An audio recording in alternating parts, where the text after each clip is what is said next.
जय भद्रकाली कोचिंग नगर के YouTube channel में आप लोगों का बहुत बहुत स्वागत है। इतिहास छत्तीसगढ़ के इतिहास की श्रृंखला को हम लोग आगे बढ़ाते हैं और आज चर्चा करते हैं रामायण और महाभारत कालीन स्थल की। इससे पहले थोड़ा सा रामायण के बारे में जान लेते हैं, ठीक है। तो रामायण महाकाव्य की रचना किसके द्वारा की गई है? रामायण महाकाव्य की रचना की गई है महर्षि वाल्मीकि के द्वारा। महर्षि वाल्मीकि के द्वारा की गई है। रामायण को 7 भागों में विभाजित किया गया है। भाग को कहा जाता है आपका इसमें कांड, ठीक है। एग्जाम्पल के लिए किष्किंधा कांड है, आपका अरण्य कांड है, ठीक है, बाल कांड है। तो ये रामायण को 7 भागों में विभाजित किया गया है। इसमें 24,000 श्लोक हैं। इसमें श्लोकों की संख्या जो है वो है 24,000 और हिंदी में संस्कृत में 24 को कहा जाता है चतुर्विंशति और 1000 को सहस्त्र। चतुर्विंशति मतलब 24 हो गया, सहस्त्र मतलब 1000 हो गया, संहिता दैट मीन्स संकलन। संहिता मतलब क्या होता है? संकलन होता है। तो 24,000 श्लोकों का संकलन जिसमें है उसको हम लोग क्या कहते हैं? रामायण कहते हैं, जिसकी रचना आपका महर्षि वाल्मीकि के द्वारा किया गया है, ठीक है। महर्षि वाल्मीकि ने अपने रामायण में एक क्षेत्र का उल्लेख किया, उत्तर कोशल, और दूसरा एरिया है उसे कहा उन्होंने दक्षिण कोशल। उन्होंने फ्रीक्वेंटली उत्तर कोशल और दक्षिण कोशल का उल्लेख किया है। इसी दक्षिण कोशल को ही आज वर्तमान में किस नाम से जाना जाता है? आपका छत्तीसगढ़ के नाम से जाना जाता है। अब थोड़ा सा कौशल के इतिहास में अगर आप जाएंगे तो एक प्रकाशित ग्रंथ है जिसके अनुसार यह माना जाता है कि जो विंध्य पर्वत है आपका, ठीक है, एक छोटा सा मैं मैप बना लेता हूं इंडिया का, ये विंध्य पर्वत मान लेते हैं, ठीक है। तो इस विंध्य पर्वत के जो साउथ का एरिया है, इस विंध्य पर्वत के जो दक्षिण का इलाका है उसको नागपत्तन कहा जाता था, ठीक है। इस विंध्य पर्वत के दक्षिण के इलाके को क्या कहा जाता था? नागपत्तन। और इस नागपत्तन के शासक कौन होते थे? कौशल, ठीक है। बाद में कालांतर में इस क्षेत्र को भी आपका क्या कहा जाने लगा? कौशल कहा जाने लगा। और इसी कौशल राजा के वंश में आगे चलकर एक शासक होते हैं जिनका नाम है भानुमंत, ठीक है। तो भानुमंत के कोई पुत्र पुत्री नहीं होते थे। बहुत मिन्नतों के बाद इनकी एक पुत्री का जन्म हुआ, उसका नाम था भानुमति, ठीक है। भानुमंत की पुत्री थी, इसलिए नाम क्या हो गया? भानुमति हो गया। उनका विवाह होता है आपका भानुमंत, मतलब ये दक्षिण कौशल, नागपत्तन, राजा कौशल का इलाका, ठीक है। और इन्हीं के वंश में आपके भानुमंत नाम के एक शासक हो रहे हैं आपके, और इन्हीं की एक पुत्री है, एकलौती पुत्री, ठीक है, सिंगल पुत्री भानुमति का जन्म होता है। और ये भानुमति का जो जन्म है, भानुमंत का जो शासन क्षेत्र है, तो ये रायपुर व उसके आसपास के क्षेत्र में शासन कर रहे हैं। संभवतः हो सकता है कि इनकी जो राजधानी थी वो चंदखुरी रही होगी। क्यों चंदखुरी रही होगी? क्योंकि भानुमति का जन्म कहाँ हुआ है? चंदखुरी में हुआ है। अभी आप लोगों को ये नाम क्लियर नहीं हो रहा होगा, ठीक है, थोड़ी देर में क्लियर हो जाएगा। तो इन भानुमति का विवाह किया जाता है उत्तर कौशल के शासक के साथ। उस समय उत्तर कौशल के शासक आपके रघुवंश के राजा दशरथ हुआ करते थे। इन दशरथ का विवाह करवाया गया किसके साथ? इन भानुमति के साथ विवाह कराया गया, ठीक है। और बाद में यही भानुमति किस नाम से जानी गई आपका? तो कौशल्या के नाम से जानी गई, ठीक है। भानुमति किस नाम से जानी गई? कौशल्या के नाम से जानी गई। ये हो गया आपका। और राजा दशरथ और कौशल्या के पुत्र का नाम क्या है? राम, ठीक है, जिसको कहने मात्र से शांति का अनुभव होने लगता है, राम। तो कालांतर में राम यहां के राजा हुए आपके, ठीक है। कालांतर में राम यहां के राजा हुए और राम का हो गया क्या? छत्तीसगढ़ ननिहाल, ठीक है। राम का क्या हो गया? ननिहाल हो गया। तो भगवान राम की यहाँ पे बहुत ज्यादा पूजा आराधना होती है। भगवान राम को छत्तीसगढ़ में भांजे का दर्जा दिया गया, ठीक है, भगिना का दर्जा दिया गया। और यहाँ पे भांजे का सम्मान, भगिने का सम्मान भगवान राम के तुल्य ही होता है। उनसे अपना पैर नहीं छुआया जाता। जो भी यहाँ के मामा है तो वो अपने भांजे से अपना पैर टच नहीं करवाएंगे, ठीक है, उनको वैसे ही आशीर्वाद दे देंगे। क्यों? क्योंकि भांजे को क्या माना जाता है? भगवान राम का रूप माना जाता है। तो छत्तीसगढ़ क्या हो गया? भगवान राम का ननिहाल हो गया, ठीक है। और इन्हीं कौशल्या माता का मंदिर है आपका चंदखुरी में। चंदखुरी में क्या है? कौशल्या माता का मंदिर, कौशल्या माता का मंदिर। तो कौशल्या माता की भी पूजा क्यों होती है? कौशल्या माता की पूजा इसलिए होती है क्योंकि उन्होंने भगवान राम को जन्म दिया है, इसीलिए इसके गर्भगृह में जो मूर्ति है तो कौशल्या माता है और उनके गोद में श्री राम बैठे हुए हैं। ठीक है, ऐसी गर्भगृह में मूर्ति रखी हुई है और ये मंदिर है आपका चंदखुरी में, ये याद रखिएगा, एक इंपॉर्टेंट फैक्ट। ये सारा कुछ क्लियर हुआ। अच्छा, एक चीज और याद रखिएगा, छत्तीसगढ़ में राजा कौशल, इस क्षेत्र को क्या बोल रहे हैं हम लोग? कोशल बोल रहे हैं। रामायण काल में इस क्षेत्र को दक्षिण कोशल कहा गया आपका, और इस क्षेत्र में जो बोली बोली जाती थी उसे कहा जाता था कोशली। कोशल में बोला जा रहा है इसलिए कोशली। सीजीपीएससी व्यापम में ये पूछा जाता है एग्जाम में कि छत्तीसगढ़ की प्राचीन बोली क्या है, तो याद रखिएगा छत्तीसगढ़ की प्राचीन बोली क्या है? कोसली है। यहां तक क्लियर है। इसके बाद अब हम लोग चलते हैं रामायण कालीन स्थलों के बारे में चर्चा करते हैं। ठीक, क्यों रामायण कालीन स्थलों के बारे में चर्चा करते हैं? क्योंकि जब भगवान राम को राजा बनाना चाहा राजा दशरथ ने, तो फिर आपको कहानी पूरी क्लियर है कि कैकेयी माता मांग लेती हैं कि राजा राम को क्या हो जाए, आपका वनवास हो जाए। तो भगवान राम को 14 वर्षों का वनवास हो जाता है। उन 14 वर्षों के वनवास का जो मैक्सिमम टाइम है, ठीक है, 14 में से जो 10 ईयर्स हैं भगवान राम ने कहां व्यतीत किए हैं? छत्तीसगढ़ में व्यतीत किए हैं। छत्तीसगढ़ में भी कहां व्यतीत किए हैं आपके? तो छत्तीसगढ़ के दक्षिण क्षेत्र में। ठीक है, जिसको रामायण में बार बार किस नाम से जाना गया? तो इसको कहा गया दंडकारण्य। ठीक है, यहां पे अपने वनवास के मैक्सिमम टाइम व्यतीत किए हैं भगवान राम, उनके छोटे भाई लक्ष्मण और माता सीता ने। अब हम लोग देख लेते हैं रामायण कालीन प्रमुख स्थलों के बारे में। तो ये हैं आपके रामायण कालीन स्थल। ठीक है, एक एक करके हम लोग चर्चा कर लेते हैं रामायण कालीन स्थलों की। तो एक चीज याद रखिएगा कि भगवान राम ने छत्तीसगढ़ में प्रवेश कहां से किया था? तो ये हमेशा आपका कौन सा जिला हो जाएगा? मनेन्द्रगढ़ चिरमिरी भरतपुर जिला जो है वहां से भगवान राम ने छत्तीसगढ़ में प्रवेश किया था आपका। ठीक है, मनेन्द्रगढ़ चिरमिरी भरतपुर जिले में आपका एक इंपॉर्टेंट साइट है सीतामढ़ी हर चौका। चौका से याद रखेंगे आप चूल्हा चौका। क्यों? क्योंकि यहां पे एक गुफा है जिसमें लगभग 11 कमरे हैं। ठीक है, उसमें आपका माता सीता की रसोई है। सीतामढ़ी हर चौका में क्या है? माता सीता की रसोई। तो भगवान राम जब वनवास के लिए छत्तीसगढ़ में एंट्री लिए तो वो आए थे आपके मनेन्द्रगढ़ चिरमिरी भरतपुर जिले से, छत्तीसगढ़ में प्रवेश किए थे और यहाँ पे कुछ समय के लिए उन्होंने विश्राम किया था। और यहाँ पे माता सीता की रसोई है सीतामढ़ी हर चौका में। ठीक है, इसके बाद आप आ जाइए सूरजपुर जिले में। तो सूरजपुर जिले में है आपका सीता लेखनी की पहाड़ी। इस सीता लेखनी की पहाड़ी की मान्यता ऐसा है कि यहाँ पे माता सीता को क्या है? कांटा चुभा हुआ था, कांटा गड़ा था। ठीक है, सीता लेखनी की पहाड़ी में। और एक जलप्रपात है सूरजपुर जिले में, रक्सगंडा वाटरफॉल, आपने पढ़ रखा होगा रक्सगंडा वाटरफॉल। तो ये भी आपका रामायण कालीन स्थल ही है। ठीक है, रक्स सुनने से ऐसा प्रतीत होता है जैसे कि राक्षसों की बात हो रही है।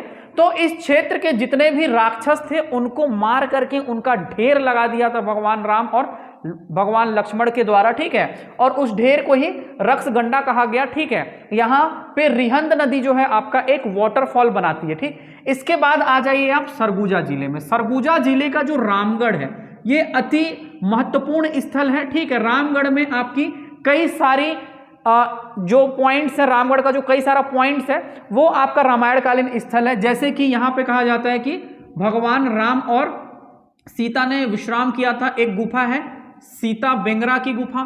ठीक है, इसके अलावा लक्ष्मण के रहने के लिए लक्ष्मण बेंगरा गुफा।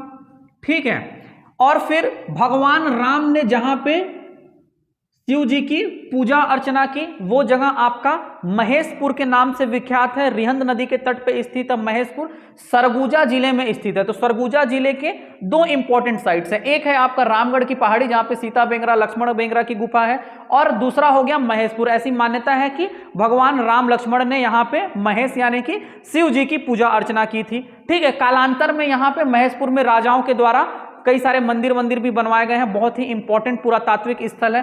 रामगढ़ की पहाड़ी में भी आपको ऐसा ही कुछ देखने को मिलता है। जब रामगढ़ की पहाड़ी के आप ऊपर चढ़ते हैं, कुछ दूर पहुंचते हैं, तो वहां पे आपको रावण की प्रतिमा दिखती है, कुंभकर्ण की प्रतिमा दिखती है, हनुमान जी हैं, ठीक है, और माता सीता है। कुल मिला के एक अशोक वाटिका जैसा सीन तैयार करने का प्रयास किया गया था उस समय के मूर्तिकारों के द्वारा। ये सारा कुछ स्थित है आपका सरगुजा जिले के रामगढ़ में। इसके बाद फिर इंपॉर्टेंट साइट आता है आपका रायगढ़ जिले का भूपदेवपुर। भूपदेवपुर में ऐसा क्या है, तो ऐसी मान्यता है कि माता सीता को प्यास लगी। माता सीता को जब प्यास लगी तो उन्होंने भगवान राम से पानी पीने की इच्छा जाहिर की। अब ऐसा तो था नहीं कि ठेला तंबूरा लगा हुआ है 10 रुपए का बिस्लरी खरीद के लाए। भगवान राम सिद्ध पुरुष, ठीक है, महान पुरुष, तो उन्होंने एक तीर लिया, ठीक है, और कुछ मंत्र पढ़े और ऐसे सट्ट से मार दिया पहाड़ में, वहां से सीधा झरना निकल गया, ठीक है। माता सीता कतई इंप्रेस। तो रायगढ़ के भूपदेवपुर में क्या है आपका, राम झरना है। माता सीता की प्यास बुझाने के लिए भगवान राम के बाण के द्वारा सीधा एक झरना निकल गया और आपका इस जगह को राम झरना के नाम से जानते हैं, ठीक। इसके बाद आ जाइए आप जांजगीर चांपा में। जांजगीर चांपा का जो एक खरौद वाला इलाका है, यहां पे आपका एक राक्षस हुआ करता था, उसका नाम था खरदूषण। तो यहां पे खरदूषण का आतंक मचा रहता था, ठीक है। ऋषि मुनि लोग तपस्या उपस्या करते रहते, तो खरदूषण क्या करता कि ऊपर पेड़ पे बैठ के चिकन बिरयानी खा करके हड्डी वड्डी फेंक दे रहा है उन लोगों के ऊपर, ठीक है। उन लोगों के ऊपर मुर्गा उर्गा का पंख वंख फेंक दे रहा है, उन लोगों का तपस्या करने में विघ्न बाधा कर रहे हैं, ठीक है। तो सब लोग चिंतित होकर के भगवान राम के पास पहुंचे और खरौद में भगवान राम ने क्या किया, खरदूषण का वध कर दिया, ठीक है। खरदूषण का वध किया हुआ है कहां, खरौद में। इसके अलावा एक इंपॉर्टेंट साइट और है आपका जांजगीर चांपा जिले में, वो है शिवरी नारायण। शिवरी नारायण को अगर मैं ऐसे लिखूं, सबरी के नारायण, ठीक है, तो अपने को ये कहानी बहुत अच्छे से क्लियर है कि माता सबरी थी जो भगवान राम की प्रतीक्षा करती थी। रोज वो अपनी कुटिया को क्या करती थी, लीप पोत के रखे रहती थी और भगवान राम की प्रतीक्षा करते रहते थे कि आज राम आएंगे, आज राम आएंगे, और बहुत दिन से राम आ ही नहीं रहते। फाइनली भगवान राम और लक्ष्मण माता सबरी के कुटिया में गए। माता सबरी भगवान राम को देख के इतनी भावुक हो गई कि मैं इनका इज्जत कैसे करूं, मैं इनका स्वागत कैसे करूं, ठीक है। तो माता सबरी ने उस टाइम पे क्या था कि बैर चुनकर, जंगल से बैर चुनकर लाए हुए थे। उन्होंने सोचा कि मैं ये बैर ही राम को खिला देती हूं, ठीक है। और वो बैर खिलाने में ये भी भूल गई कि वो बैर को जूठा कर करके देना स्टार्ट कर दी। क्यों जूठा करके देना स्टार्ट कर दी, कि मेरे राम को बेर खट्टे ना लग जाए, कड़वे ना लग जाए, जो मीठे बेर हैं केवल वही भगवान राम खाएं। और भगवान राम यहाँ पे एक माता और एक पुत्र की करुणामय दृश्य को दर्शाते हैं, ठीक है। और माता सबरी के हाथ से जूठे बेर खाने लगते हैं और सबरी के नारायण के नाम से ये जगह आज जाना जाता है, शिवरी नारायण के नाम से। 3 नदियों के संगम पे स्थित है, महानदी, शिवनाथ और जोग, शिवरी नारायण, ठीक है। कई सारे मंदिर हैं यहाँ पे। और शिवरी नारायण की एक खास बात और, यहाँ पे एक अद्भुत वट वृक्ष है। अद्भुत वट वृक्ष क्या हो गया, तो अद्भुत वट वृक्ष इसलिए है क्योंकि इस वट वृक्ष के, इस बरगद के पेड़ के जो पत्ते हैं वो कॉनिकल शेप में है, वो कोन लाइक स्ट्रक्चर बनाते हैं आपका, ठीक है। जैसे कि आपका कोन आइसक्रीम होता है, ठीक है, तो सेम कोन आइसक्रीम वाला जो आपका शेप है वो वहां के पत्तों में। ये अद्भुत वट वृक्ष आपको कहां देखने को मिलेगा, शिवरी नारायण में देखने को मिलेगा, जहां पे माता सबरी के जूठे बेर खाए थे राम ने।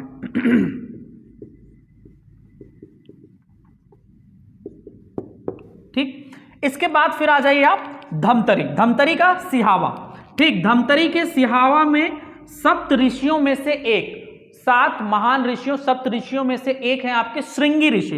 इन श्रृंगी ऋषि का आश्रम कहाँ है आपका, तो श्रृंगी ऋषि का आश्रम है धमतरी के सिहावा में, ठीक है। ऐसी मान्यता है कि यही श्रृंगी ऋषि हैं जिनके कमंडल से पानी छलका और महानदी का रूप ले ली। श्रृंगी ऋषि के जो प्रिय शिष्य हैं महानंदा, उनके नाम पे उस नदी का नाम महानदी पड़ा, ठीक है। तो ये श्रृंगी ऋषि का आश्रम कहाँ है आपका, धमतरी के सिहावा क्षेत्र में है।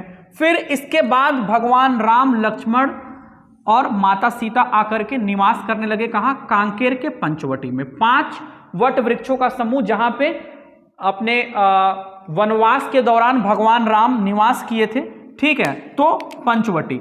और अपने को पता है कि फिर इसी पंचवटी के पास शूर्पणखा आई थी, ठीक है, भगवान राम को देख के कतई इंप्रेस, भगवान राम से बात नहीं बनी तो लक्ष्मण के पास चली गई कि लक्ष्मण मैंने आपके जैसे अद्भुत सुंदर पुरुष देखा नहीं है। लक्ष्मण भगवान बोले ठीक है, और तलवार निकाल करके उसका नाक काट दिया। कुछ और काटे रहते तो वो फिर भी सुंदर दिखती, नाक काटने की वजह से वो कुरूप हो गई। इसके बाद चली गई रावण भैया के पास, भैया भैया भैया क्या हुआ, मैं भाभी देख के आई हूँ। कहाँ भाभी देख के आई हूँ? जंगल में एक आश्रम है, वहां पे भाभी रह रही हैं, ठीक है, आप जाइए उनको लेकर के आ जाइए। तो सुपनखा ने ये नहीं बताया कि मैं अपना बदला लेना चाहती हूँ, ऐसा कुछ नहीं। भगवान राम और लक्ष्मण से बदला लेने के लिए रावण को भेज दिया एक फालतू की कहानी बना करके, ठीक है। और फिर रावण पहुंचा पंचवटी के पास। पूरी कहानी आपको क्लियर ही है कि वो एक हिरण जाता है, माता सीता को लगता है कि हिरण मेरे को मिल जाता तो मैं इसके साथ खेलते रहती, ठीक है। महिला जाती हैं, भावुक हो जाती हैं हिरण को देख करके। तो फिर भगवान राम चले जाते हैं, उनके पीछे लक्ष्मण चले जाते हैं, और रावण क्या करता है, माता सीता का हरण कर लेता है। ये पंचवटी है जहां से आपका क्या हुआ था, सीता हरण हुआ था, ठीक है, जहां से क्या हुआ था, सीता हरण हुआ था। इन सीता को रावण के साथ जाते देख करके जो पक्षीराज है, पक्षीराज कौन, गिद्ध, ठीक है, जटायु, रावण को रोकने का प्रयास करते हैं। और वो जटायु शिला कहां है, कोंडागांव के फरस गांव में, जटायु शिला। इसके बाद फिर कहानी आगे बढ़ती है। अपने वनवास के लगभग 10 साल दंडकारण्य में व्यतीत करने के बाद, रावण का वध करने के बाद भगवान राम पुनः अयोध्या जाते हैं। पुनः अयोध्या जाकर के सब कुछ सही चल रहा होता है, तभी एक र्यूमर फैल जाता है, ठीक है, कि भगवान राम की बहुत तौहीन हो रही है। क्यों तौहीन हो रही है? क्योंकि उन्होंने रावण के यहां से माता सीता को लाया और एक्सेप्ट कर लिया, ठीक है। कोई एक व्यक्ति है जो अपनी वाइफ को उलाहना देता है कि मैं कोई राम नहीं हूं कि तू कहीं भी रह के आए और मैं तेरे को एक्सेप्ट कर लूं, ठीक है।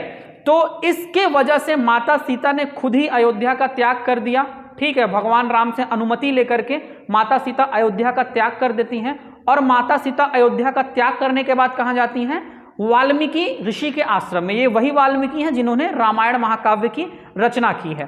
तो वाल्मीकि ऋषि का आश्रम कहां है आपका, बलौदा बाजार के तुरतुरिया में।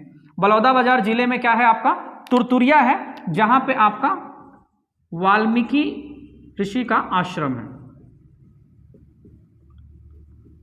और जब माता सीता ने अयोध्या त्यागा था तब माता सीता प्रेग्नेंट थी, ठीक है। और वाल्मीकि के आश्रम में उन्होंने अपने पुत्रों को जन्म दिया, लौ और कुश। एक बार एग्जाम में क्वेश्चन आया हुआ है कि लौ कुश की जन्म स्थली क्या है, तो याद रखिएगा लौ और कुश की जन्म स्थली क्या है आपका, तुरतुरिया। बलौदा बाजार जिले में तुरतुरिया स्थित है, जहां पे वाल्मीकि ऋषि का आश्रम है। यहां पे लौ और कुश का जन्म हुआ था आपका, ठीक है। फिर कालांतर में ये जो क्षेत्र था कुश को जाकर के मिलता है, ठीक है। मैंने पहले ही कहा था कि उत्तर कौशल और दक्षिण कौशल, तो उत्तर कौशल के जो राजा हुए, उत्तर कौशल के राजा हुए आपके लौ, और दक्षिण कौशल के राजा कौन हुए आपके, कुश। और इनकी जो राजधानी थी उसको कहा जाता था कुश स्थली। तो ये थे आपका रामायण काल के कुछ महत्वपूर्ण स्थल, ठीक है। तो अब आगे हम लोग देखते हैं महाभारत कालीन स्थल, ठीक है। तो महाभारत कालीन स्थल जानने से पहले हम लोग थोड़ा सा महाभारत के बारे में डिस्कशन कर लेते हैं। तो महाभारत द्वापर युग की कहानी,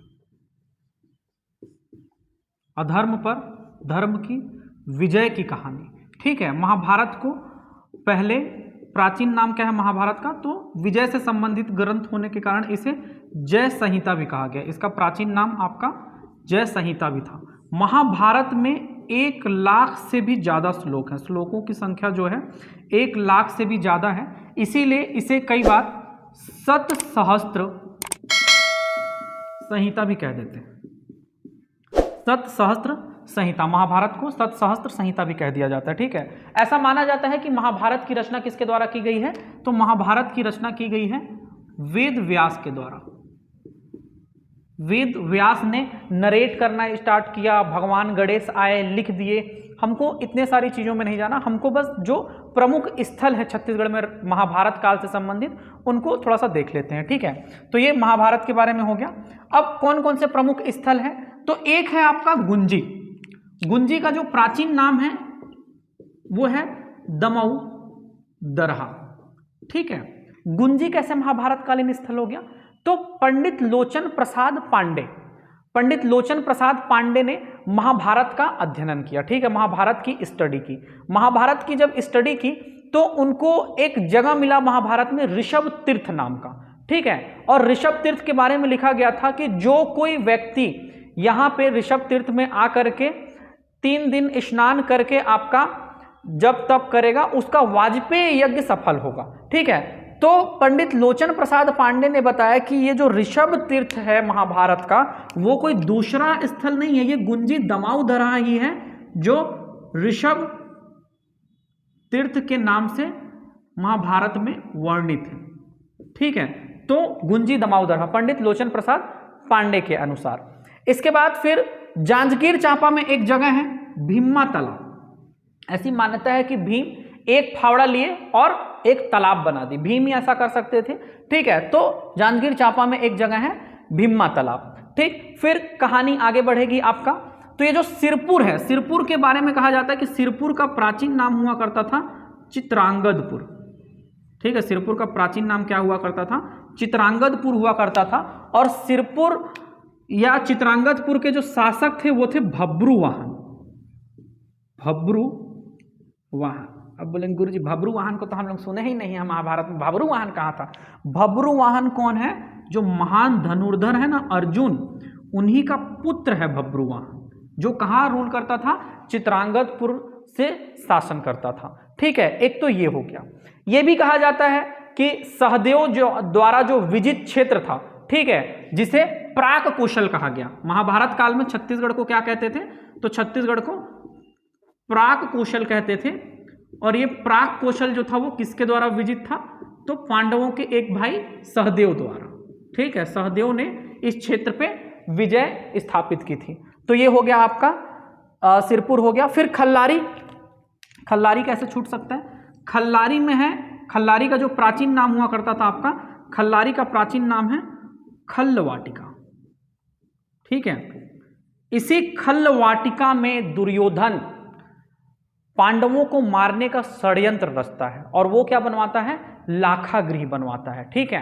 कि पांचों पांडव अंदर जाएंगे और मैं पटाखा जैसे लाखागृह को फोड़ दूंगा और पांचों पांडव बूम बूम बूम करके 5 बार उड़ेंगे, ठीक है। लेकिन भगवान कृष्ण की माया, भगवान कृष्ण की महिमा कि पांडवों को वो क्या करते हैं? सुरंग बना करके बचा करके ले जाते हैं। तो इस खल्लवाटिका में आपको क्या देखने को मिल जाएगा? इस खल्लारी में आपको क्या देखने को मिल जाएगा? तो खल्लारी में आपको मिलेगा लाखागृह के अवशेष, लाक्षागृह, जिसको आम बोलचाल की भाषा में लाखागृह कहते हैं, ठीक है। और क्या है खल्लारी में? तो खल्लारी में एक जगह है जिसको भीम खोह के नाम से जानते हैं, ठीक है। और एक बहुत बड़ा सा पदचिन्ह देखने को मिला है खल्लारी में, इतना बड़ा पदचिन्ह। तो इतना बड़ा पदचिन्ह किसका हो सकता है? हमको पता है किसका हो सकता है, भीम का ही हो सकता है, उतना बड़ा पैर। तो भीम के पदचिन्ह मिले हैं आपको खल्लारी से, ठीक है। तो ये हो गया आपका इतना तक। फिर रतनपुर पे आ जाइए। तो ये जो रतनपुर और ये जो भांडेर है, ये दोनों मोरध्वज और ताम्रध्वज का इलाका था, ठीक है। मोरध्वज और इनके पुत्र हैं, मोरध्वज के बेटे हैं ताम्रध्वज, ठीक है। मोरध्वज और ताम्रध्वज का जो इलाका था वो रतनपुर और भांडेर था। रतनपुर को मणिपुर भी कहा जाता है, रत्नावलीपुर भी कहा जाता है, ठीक है। अब आप फिर पूछेंगे गुरुजी फिर वह बात हो गया कि मोरध्वज और ताम्रध्वज कौन थे? मोरध्वज और ताम्रध्वज को तो हम तो पूरा महाभारत देख लिए, वो जो सुबेरे सुबेरे आता था महाभारत मैं समय हूं, हम लोग यहां से देखे हैं सर, लेकिन मोरध्वज और ताम्रध्वज के बारे में कुछ जानकारी नहीं मिली। तो मोरध्वज और ताम्रध्वज कैसे रिलेट करते हैं महाभारत से वो मैं आपको बताता हूं।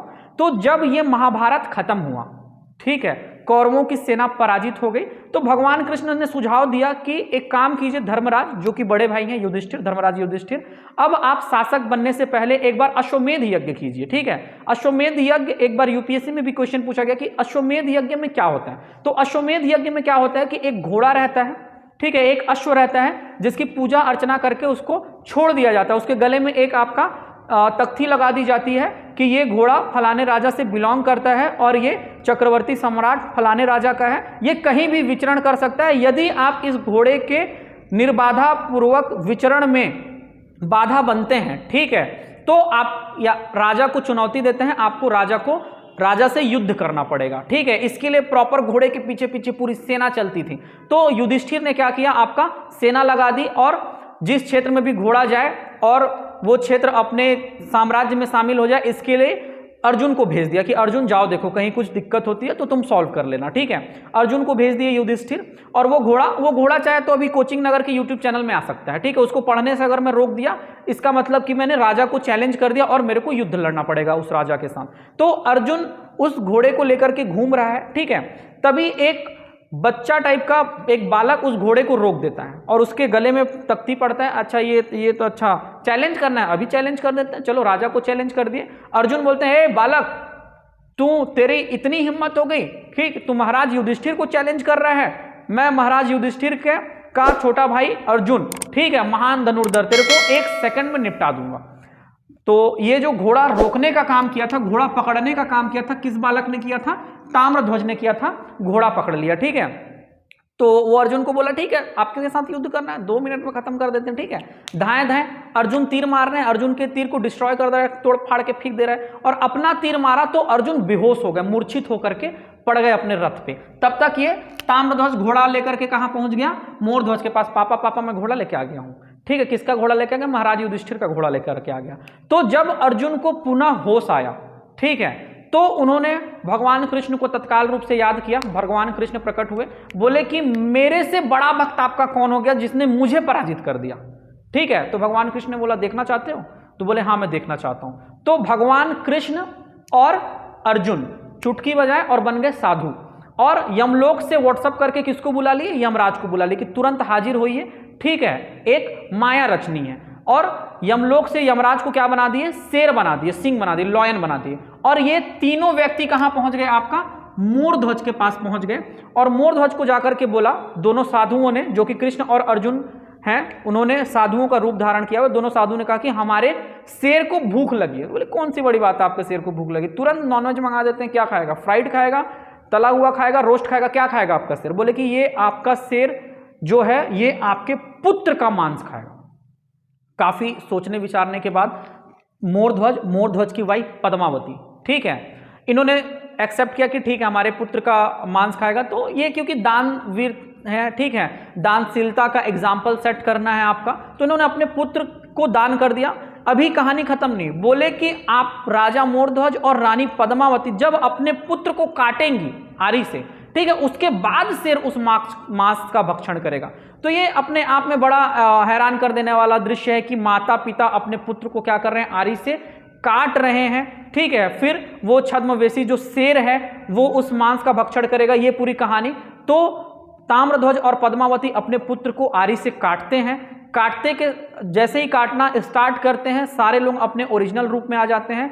अर्जुन को पश्चाताप होता है, अपने उनका घमंड चूर चूर हो जाता है अर्जुन का, ठीक है, कि मैं अपने आप को बहुत बड़ा कृष्ण भक्त समझता था, ऐसा कुछ नहीं है, मेरे से ज्यादा बड़े आपके भक्त तो मोरध्वज और ताम्रध्वज हैं, ठीक है। तो मोरध्वज और ताम्रध्वज की नगरी रतनपुर, जहां पे राजा मोरध्वज और इनकी पत्नी पद्मावती ने क्या किया था, आपको ताम्रध्वज को काटा था, आरी से क्या काटा, आरी से अंग काटा। तो आरी से अंग काटे जाने के कारण इस क्षेत्र का नाम पड़ गया आरंग, और ये भांडेर, ठीक है। वर्तमान समय में आज किस नाम से जाना जाता है भांडेर को, आज भांडेर को आरंग के नाम से जाना जाता है। तो ये था आपका महाभारत काल के कुछ प्रमुख स्थल, ठीक है। धन्यवाद। आगे का लेक्चर हम लोग इतिहास का कंटिन्यू करते रहेंगे। प्लीज चैनल को सब्सक्राइब करिए, लाइक कीजिए, शेयर कीजिए, ताकि मेरे को भी ज्यादा मोटिवेशन आए और जल्दी जल्दी मैं ये इतिहास का सीरीज खत्म कर सकूं। धन्यवाद। जय हिंद, जय भारत।